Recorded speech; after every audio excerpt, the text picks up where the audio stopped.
بسم الله الرحمن الرحیم. زه یم سفیان امیر. نن بیا ستاسو په مخامخ حاضر یم او یو ډېر زبردست خبرې سره، او تاسو ټولو له خواست دی چې ویډیو خامخا وګورئ او تر اخره پورې وګورئ، ځکه چې دې کې چې کومه رښتیا مونږ وایو، کومې خبرې مونږ کوو، دا زموږ ټولو ژوند سره تړلي شوي دي. دا ټولو کې زموږ نقصان هم دی او په دې کې لکه زموږ فایده هم وه. نن چې مونږ حاضر یو، زما نن په سوشل میډیا باندې فیسبوک باندې مونږ ګورو ځای په ځای لکه دا خبرې کېږي چې کوم دا بلدیاتي انتخابات شوي دي په 19 تاریخ باندې، په دې کې چې کوم تحصیل میرز او چې کوم جرنل کونسلران او کوم چیرمنان منتخب شوي دي، د هغوی نه چې کوم اختیارات لکه هغه په لوکل ګورنمنټ اکټ کې چینج شو، هغه اختیارات چې کوم دی هغه سیکرټریز ته، اسسټنټ کمشنرز ته، ډیپټي کمشنرز ته، ټي ایم اوز ته او لوکل ګورنمنټ اسسټنټ ډایرکټرز ته حواله شو. نو زما د ګورنمنټ نه خاص کر د زموږ صوبایي حکومت نه او د وفاقي حکومت د دواړو نه خواست دی او د ټول صاحب عقل خلکو نه دا زه ویل غواړم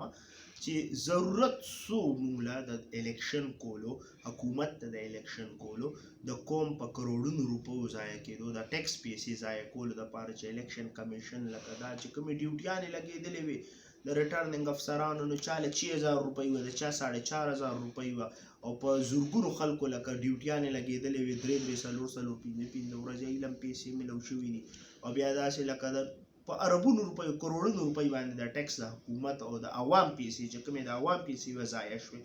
او خلک راووتلو په لکونو تعداد کې خلکو ووټ واچولو په دې امید سره چې دا زموږ د علاقې خپل خلک دي، زموږ د منځ نه به وځي او موږ به دا خلک منتخب کړو او دوی به سبا زموږ خدمت کوي، زموږ دپاره به منډه ترړه وی. او چې کوم نوی نظام رالو خلکو له پته نه وه چې دا کوم نظام رالو، په هغې کې دا عهدې صرف او صرف اعزازي او برای نام پاتې شوې. لکه تحصیل میر به چې کوم وي نو هغه به هم برای نامي، چیرمین به هم برای نامي، دا کونسل به برای نامي، ټول اختیارات هر یو شی چې کوم څیزونه کوي هغه به همدغه ګورنمنټ افیشلز او دا بیروکریټس کوي. نو موږ حکومت ته ویل غواړو چې ګورئ آیا دا